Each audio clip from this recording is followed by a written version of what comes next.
Hello, hello, Ederson Oliveira here for the Solo Coder, and today I have with me David Poindexter again for our 7th interview, and we'll be talking about specifically about contracts, which is a ramble that I just put together today, but with the disclaimer that it would be hypocritical from me to preach about contracts when I don't use them.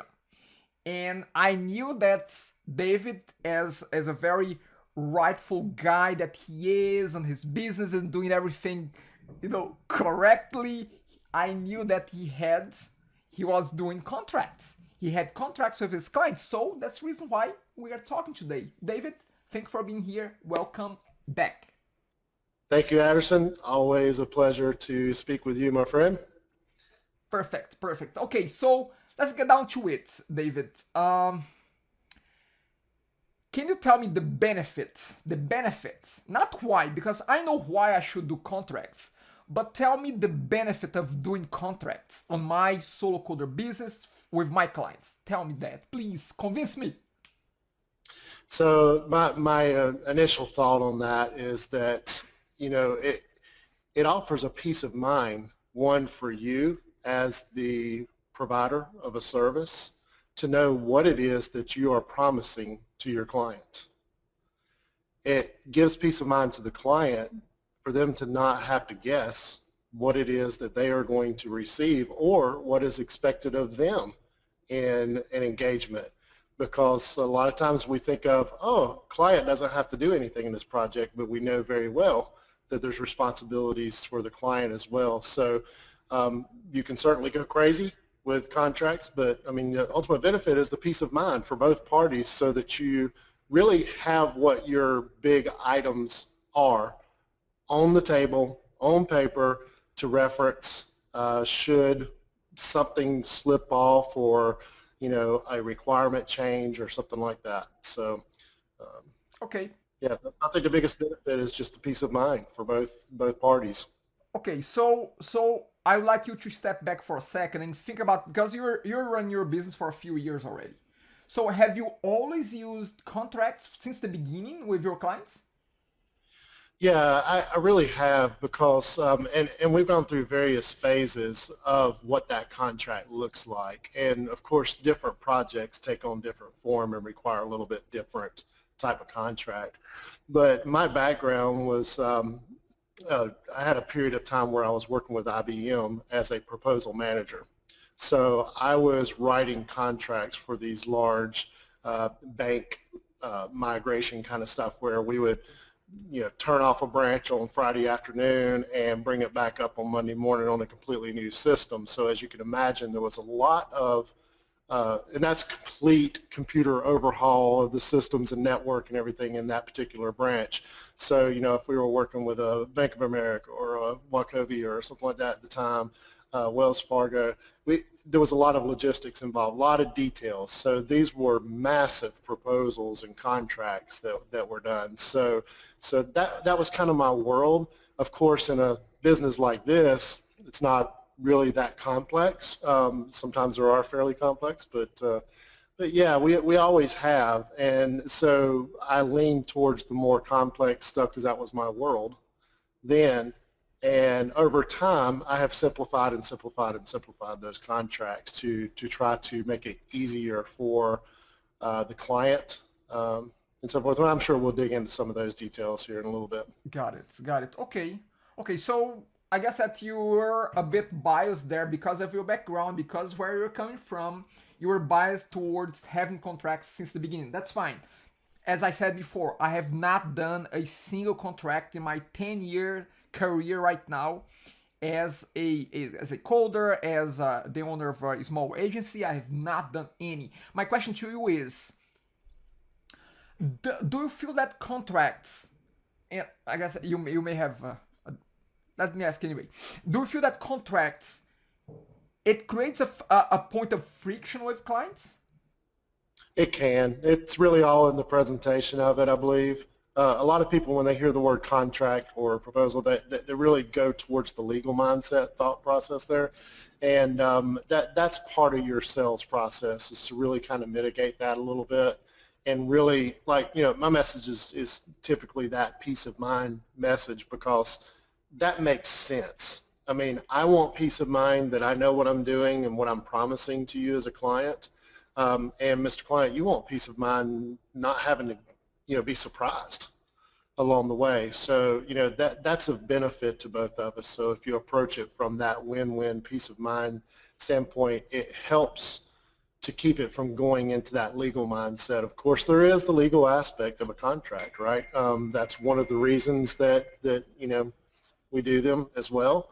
But I don't want to completely minimize that aspect of it, but that's not really the heart of the contract anyway.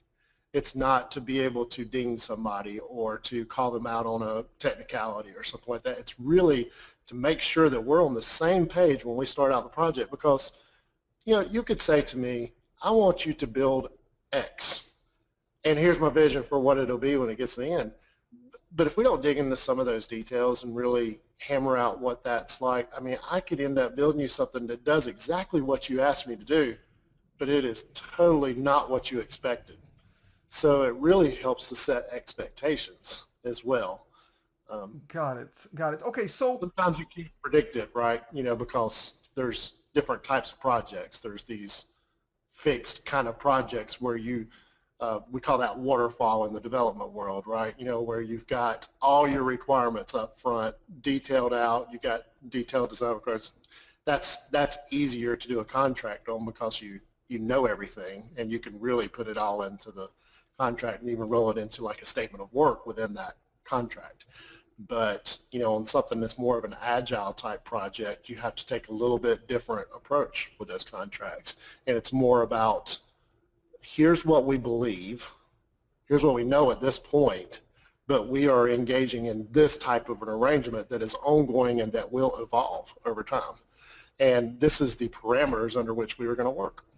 got it. Okay, I think I want to step back in a bit about the agile approach of things, because that is a bit, I'd say, in context to a contract, that is a bit mysterious to me. But let me ask you this: once you handle a contract to a client, a prospect, what do? They usually just go through it. They ask for a lawyer to go through it. What is the process on their end? Because the other thing that I'm worried about is bury my client with work from their side when I hand out a contract to them. So how does that look like from the other end of the other side of the table?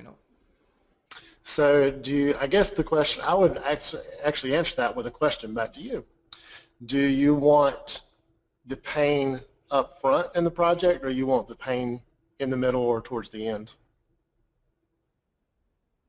Yeah. So there's really no way to completely avoid pain, but your contract can help mitigate some of that pain, because you don't have a fundamental misunderstanding from the start of what you're doing and what you're promising and what the client needs to do during the process as well. So, it's a constant evolution for us in the contract thing, but, right now we are more shifting to, we would kind of write, we would meet with the client, understand what their needs are, what type of project we need to engage in. Then we would go back internally as a team and figure out, okay, what are we really proposing here? Because a lot of times, especially when it's more technical, the client doesn't really know what needs to happen. So it's really on us to figure that out. So we figure that out, put it in a proposal, and then say, hey, Mr. or Mrs. Client, here is your proposal.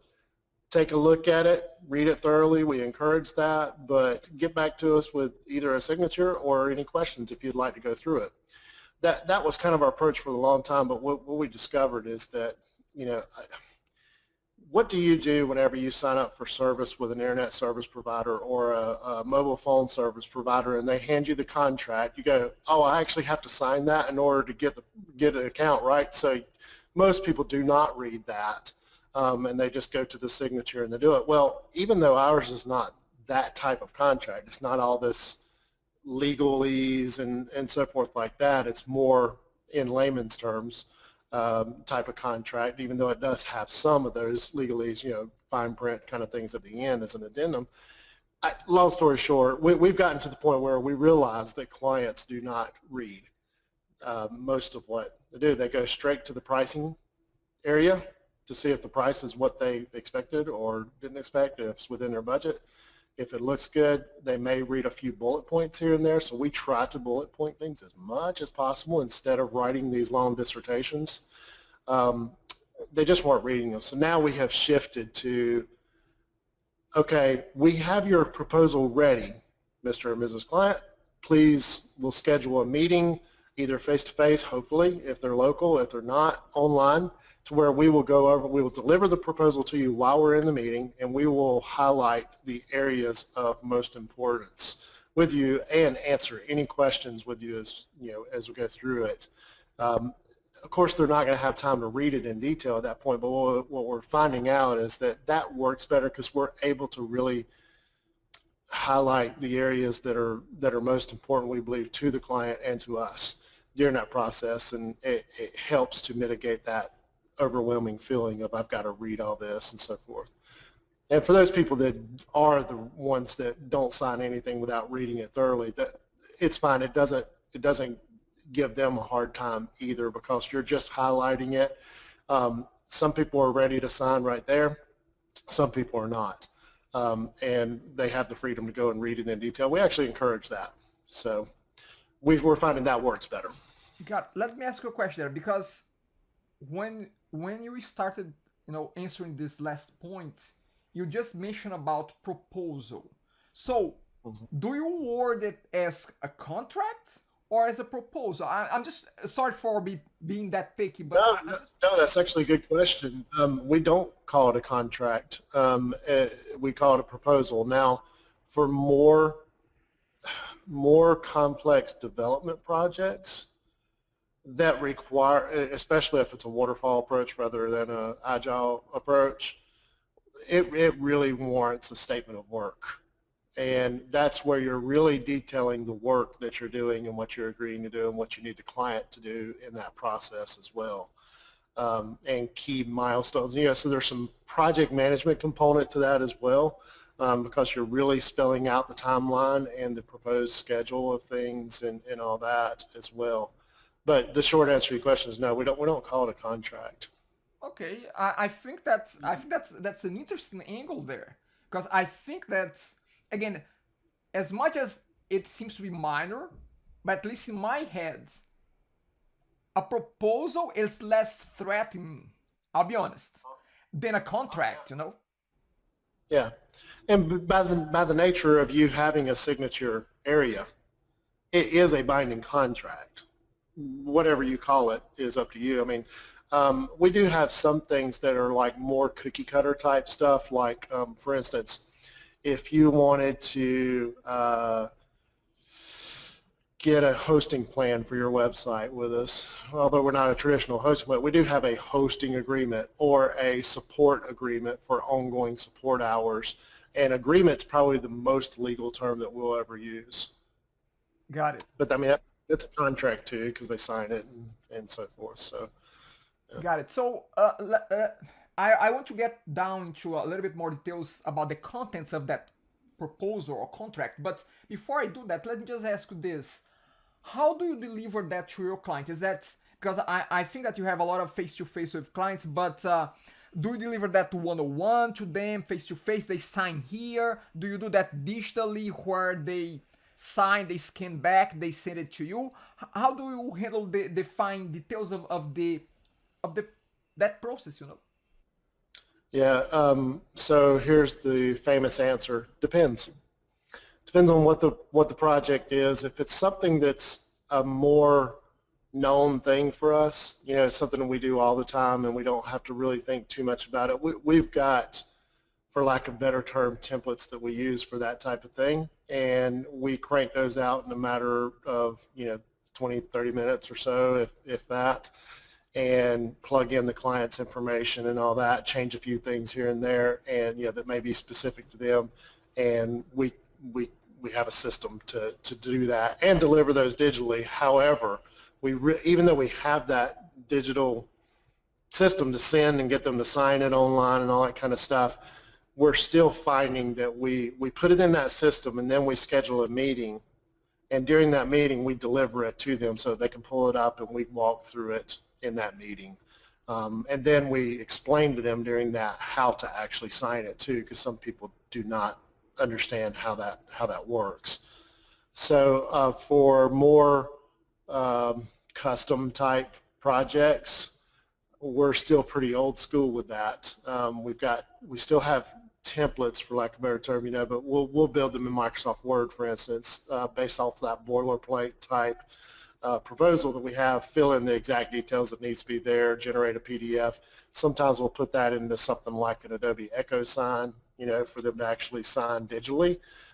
That's easier, we found, than trying to get them to print it out, sign it, fax it back, or scan it and email it back, or that kind of thing. So it really just depends. And then sometimes we don't even deliver it digitally at all. If they're a local client, we get them to come back in here. We propose that as a very important part of the project, that if they don't value the project enough to actually talk through the proposal, they're probably not a good match for us. That may sound a little cut and dry, but we found that to be generally true. It's a sign if getting on the same page as two entities wanting to work together is not important enough to talk through a proposal, it's not a good match. Makes sense, makes sense. I just want to get back there to which tool did you say you use to do the... Specific tools are for more cookie cutter type stuff that we deliver digitally and create digitally online. We use a tool called Proposify. It's Proposify, and it's .biz, so proposify.biz. Great company. The owner used to be in the agency world himself, so kind of understands our services model and that kind of thing, and put this wonderful system together, and they've evolved it over time. So you kind of, if you're a branding agency, or if you're a WordPress development, or some other CMS type development, or you do mobile apps, or you do UX design, they've got templates within their system that you can use their lingo and tweak that and save it as your own type of template that you can then really quickly crank out those more simple GNOME type projects. I shouldn't say simple, because some of them are still complex, but you kind of have it all figured out. If you've done one of those type of projects, you've done them all, basically. That's a great system for that. For ones where we deliver a PDF and try to get it signed online, we'll use, I think they actually call it, it's Adobe, but it's they actually call it Document now, I believe. It used to be Echo Sign. Got it. Got it. Okay. While I was researching for this conversation, I came across something called Right Signature, and I think it's .com, but I'll check. And by the way, the links will be posted in the interview notes. I'm gonna get those links from you as well, David. Okay, great. One of my questions was actually where someone that is not using contracts right now, how do they get started? And I think that you pointed out to that site that has templates already, and that's a good starting point, correct?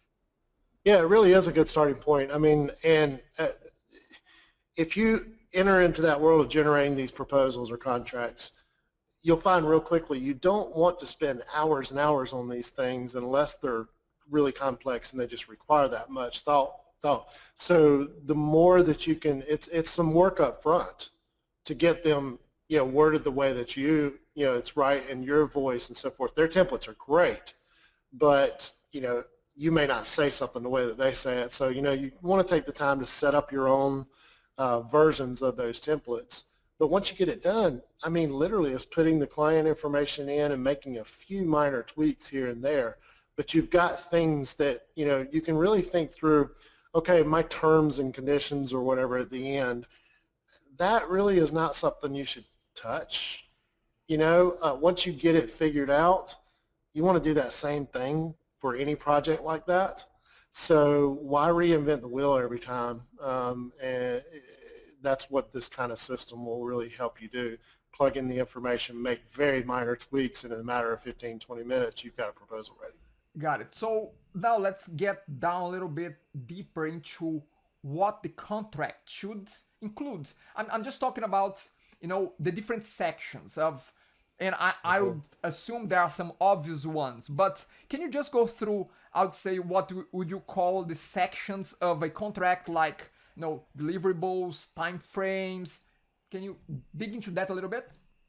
Yeah, absolutely. Tell you what, let me just kind of pull up one here to kind of walk through the various sections that we have. So we really kind of start out a project. I mean, you need to have a nice presentation on your cover of that. That's more of a marketing thing. You may have some details about the project name and who your client is and that type of thing, but this is where you're appealing to their visual senses in that. So I think that's important. A lot of people skip that step because they view it as a legal contract and it needs to be, real, just all words. But remember, you're trying to soften the experience for the client a little bit and not overwhelm them with this idea that they're getting this legal contract they have to engage in. I mean, you're not trying to pull wool over their eyes, but you are trying to soften that blow a little bit, all about mitigating that fear of getting into this long, drawn out legal process. And then we get into really an overview type thing, and think of this as a letter to your client.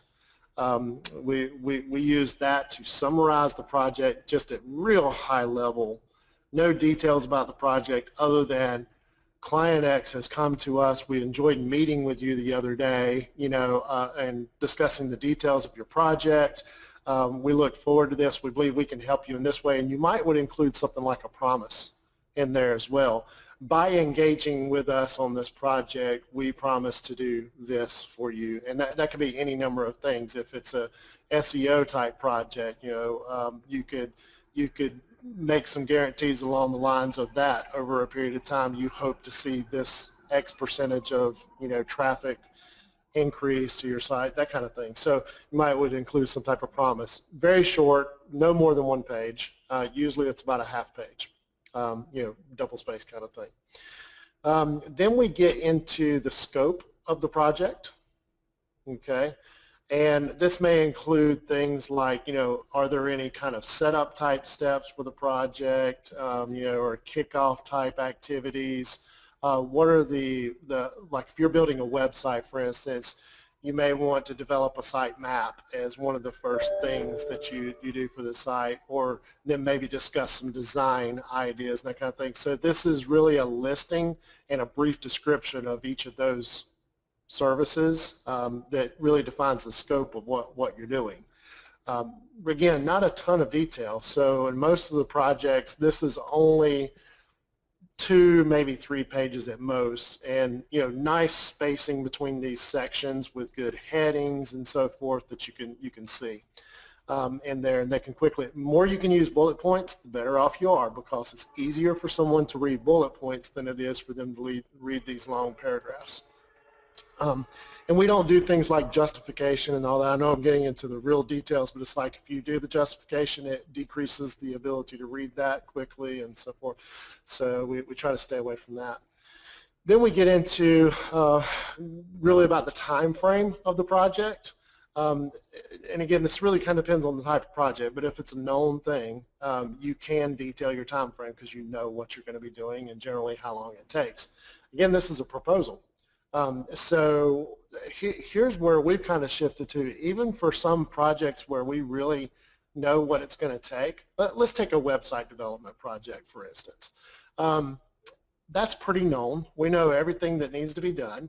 We know the size of the site. We know how content's coming in, all that kind of stuff. But you know as well as I do, sometimes the design phase of that can drag out because a client may not like what was originally done, and you need to kind of spend more time with them understanding what they're really going for, and you may have to educate them a little bit if you're approaching it from a marketing standpoint, right? You know, or something like that, and trying to educate them a little bit about, well, it's not necessarily what you like, but what the masses are going, what's going to appeal to your target audience and that kind of thing. So that's a phase that can delay, as well as like waiting for content, you know, to come in or something like that. So this is a proposed time frame, you know, that you're going to put in there, where assuming that all approvals and, you know, reviews and approvals happen on time, this is the time frame. Then we move into the budget of the project. I hope this is the detail that you were looking That for. was it. That's exactly it. I wanted to understand the sections and what each section should include there. That's exactly it. Yeah, so we're into the budgeting section. This is just real simple. It's really kind of a table of your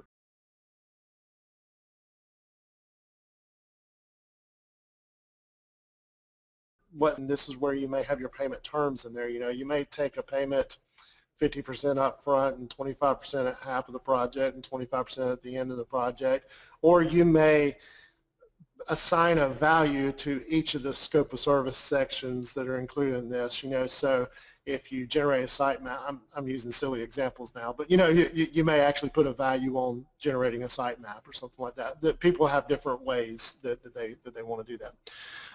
And then we're really done at that point with the custom aspects of this proposal. But the other sections that we typically include are a section that's, again, a little bit to the marketing side of things, where we show some imagery and so forth, and we ask the question, why us? And this is for the client to read, right? Why would you work with our company? And this is something a little more generic, but tailored to this type of project. So if it's a website development project, then we will accentuate our prowess in that area, or if it's mobile app development, we'll talk about that. And then we share bios of the team. Very short. I mean, 2-liners with a picture of each team member on there and their name. And we try to make this a little playful ourselves. So, you know, we'll have our titles, and we have kind of fun titles, you know, like I'm the geek EO, you know, instead of the CEO, right?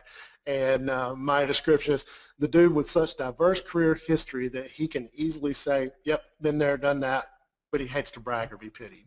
So, you know, just something kind of fun with that. And we have our chief amazement officer, you know, and some things about that. So then we get into, usually we'll include some type of case study.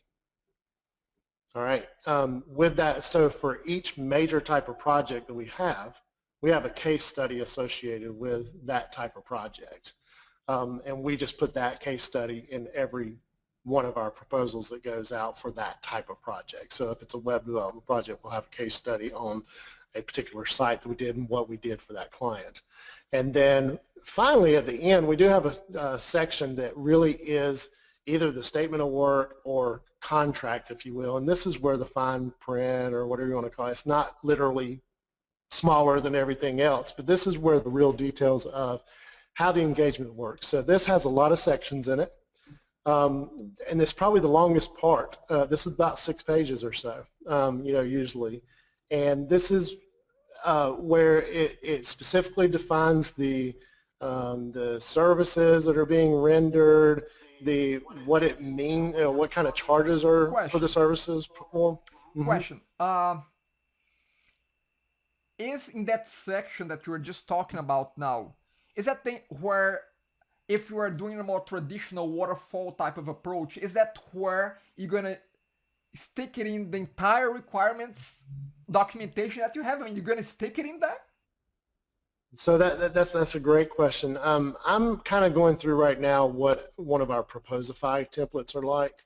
If it's a more complex development project, we don't use Proposify. We use our standard templates, so we go to. So we'll actually have a proposal that's very, very short, and it will reference a statement of work that is more of a formal statement of work that details out the project. And every project's a little bit different in that, because it depends on the type of project as to what that statement of work looks like. But, you know, if it's a development project, we may talk about the type of technology that's being used, if we're using Angular, you know, and what kind of the architecture of it's going to be, or the proposed architecture for it, what the timeline of things are, the different milestones during the project, and what each development cycle would be. There may be testing built in, unit testing, and user customer testing, that kind of stuff. So a lot of details could go into that. That's going to feel more like a contract, but that being said, a client that's engaging in that type of work,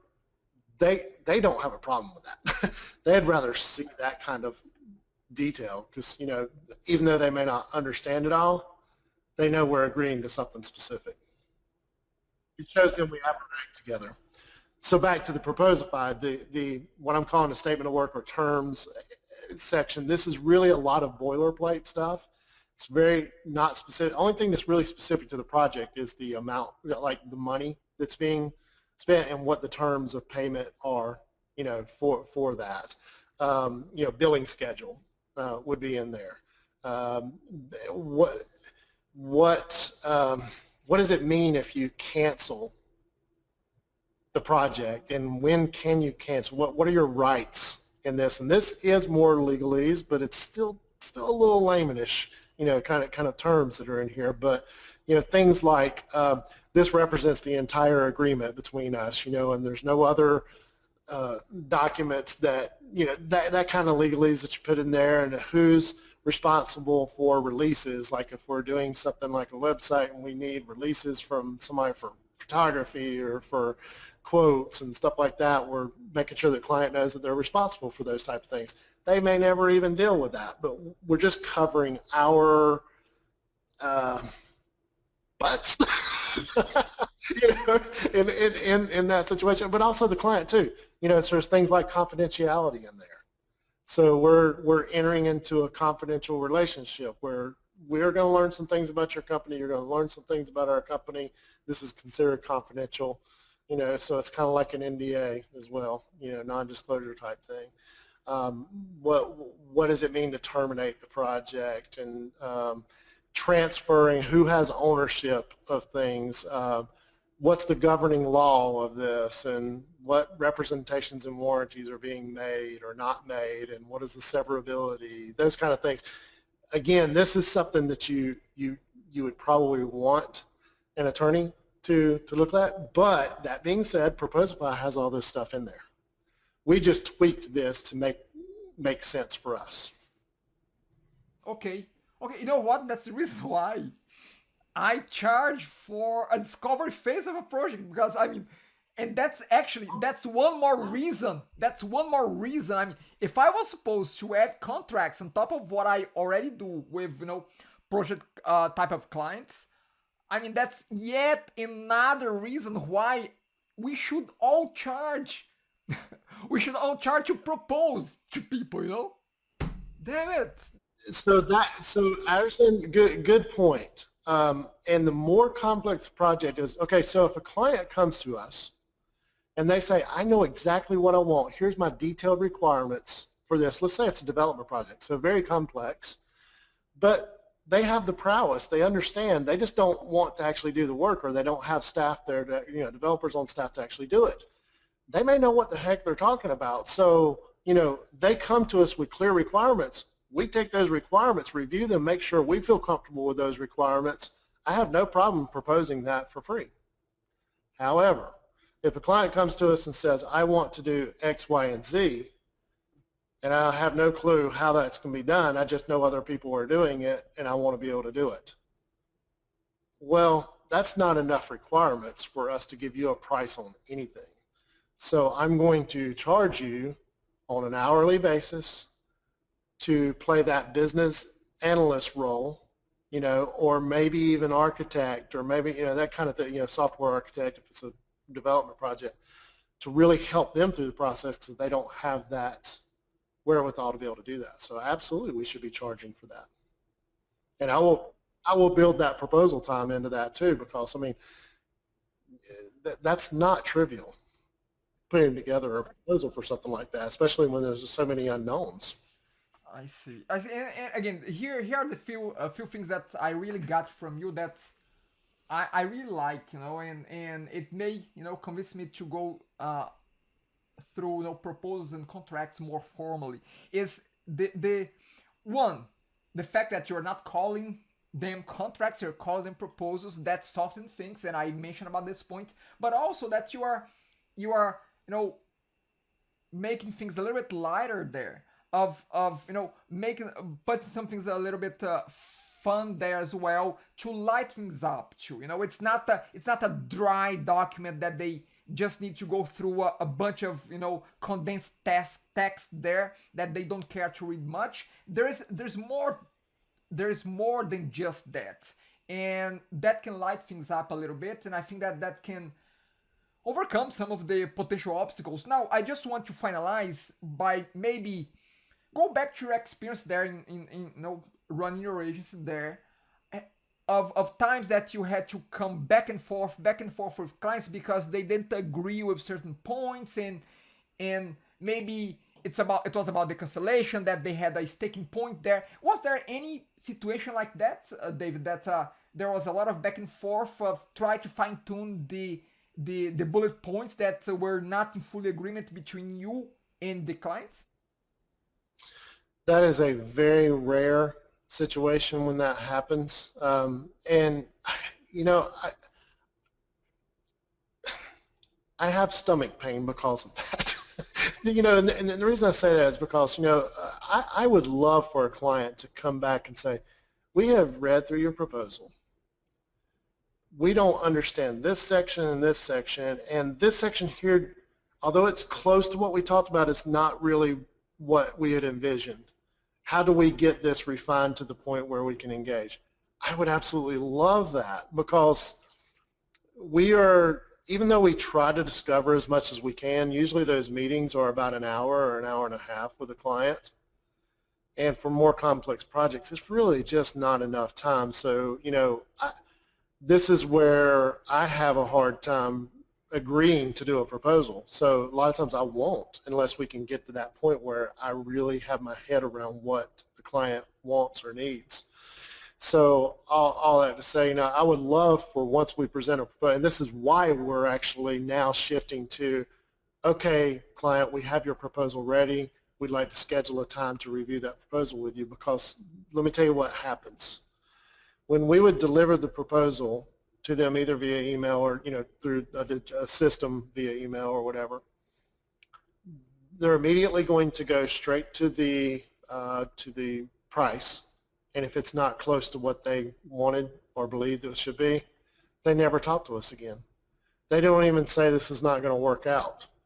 So here we have spent all this time, putting together this proposal, and we're just left hanging.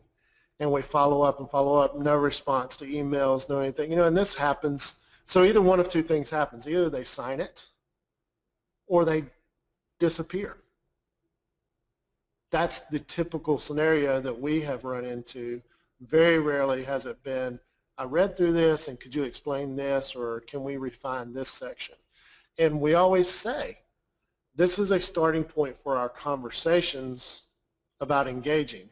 This is not the end-all be-all. If you don't like, the budget, or you don't like, or you don't agree with the scope or, the details of this, let's have a conversation about that, because we're putting this proposal together in a silo, based off of an hour or an hour and a half meeting with you. Please, what you need probably better than we do, so let's have a conversation about that. So that's why we're meeting, and we're finding it more effective, because it really lets the client know we care about understanding and being on the same page with each other. You just mentioned there one point that goes a little bit beyond this conversation, but I wanted to touch there as well. I don't care about the time that we have here. You said that, yeah, sometimes I send a proposal and they go straight to the price. If the price is not right, they walk away, never heard about them anymore. And now you have this bunch of time that you spent with their proposal, and it's for nothing. Now, because the way I personally go about handling a client that comes from nowhere, that asks for a price, is I probably give them right away, this is at least X number of dollars, and then right there and then, without spending too much time, we're gonna be able to weed them out and say, if he's okay with that price point, he's gonna reply. If not, he walk away, that's fine. So have you thought about doing something like this? We do the exact same thing. As a matter of fact, we will not create a proposal until we have qualified or vetted that client to know that we're in the right ballpark. So, if, for instance, if a client comes in and wants a website, developed, we immediately start talking about their budget. And, that's an interesting conversation too, and how you go about doing that. But some people don't mind telling you what they're looking to spend. And we try to explain it like this. Websites can be, $2,000, they can be $200,000 or $2 million. It really depends on what is being done, the details and all that kind of stuff. So in the end, we don't care what that number is. Our numbers match what we're doing. So if you know that you have a defined budget or that you want to be under a certain number, we need to know that, because we don't want to propose a bunch of stuff that you can't afford at this time. And we respect that as business owners. We don't want to spend something that we don't have. We can't, right? So it's a lot better to talk about budget before you even do the proposal. Generally, more complex projects is harder to do. But then again, those are more sophisticated clients. Those are usually based on hourly type rates, and we talk about those rates to make sure that they're comfortable with those rates. And if they're not, we don't spend the time going through all that stuff. So absolutely, you should talk about that budget. But if a client won't share their budget with us, and that does happen because some people are more private about that type of thing, or they want to, they believe you're trying to get the most out of them that you can possibly do, even though that's not the way we operate. That's the way some clients will feel, because they may have been cheated before, they may have felt wronged or ripped off or that kind of thing. So what we typically do, if it's something like a website, hey, okay, so we're not going to try to pull that out of you, but please tell us if you're over this amount, because we don't even start doing websites until this amount. So that is a basic brochure website, and at that point they usually say, oh, well, we were thinking about something lower than that. Great, there are probably plenty of companies out there that will do that for you. We're not one of those. Thank you so much for stopping by. We really do wish you the best. If you go through the project and you have problems with it or whatever, we're here. We like to do things right, and we'll start at this point. Good. Okay, so again, we are already going off on a tangent here, but that's fine. I just wanted to wrap things up right now, and thank you, David, for talking about contracts, something that I think that you got me to one step closer to start doing contracts from now on, and that was already a good point. And by the way, those interviews, this is just a way for me to get information for my own business. It's just a trick. I know what this is. Anyway, hey, Addison, one thing before you wrap up. I'm sorry. You gotta remember the signature page. That's the biggest thing. You need to get a signature from the client. Talking about signature, let's do our disclaimer as well. So guys, use this information the way you see appropriate, but we are not lawyers, we are not giving legal advice. If you really want to go through and do this properly, go find a lawyer, do your own thing there. We are just throwing random thoughts at you. That's it. Do you agree with that, David?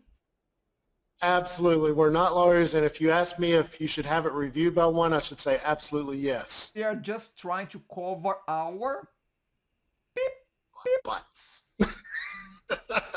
That's it.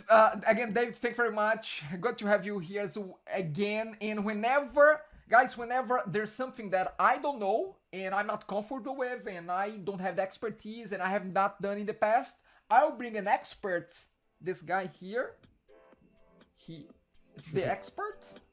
And so we can talk about this, okay? That's it for now, Slack peeps. Questions, comments, BS. Is this BS? Is this interesting? Is this useful? Let us know. That's it for now. Thank you very much and bye.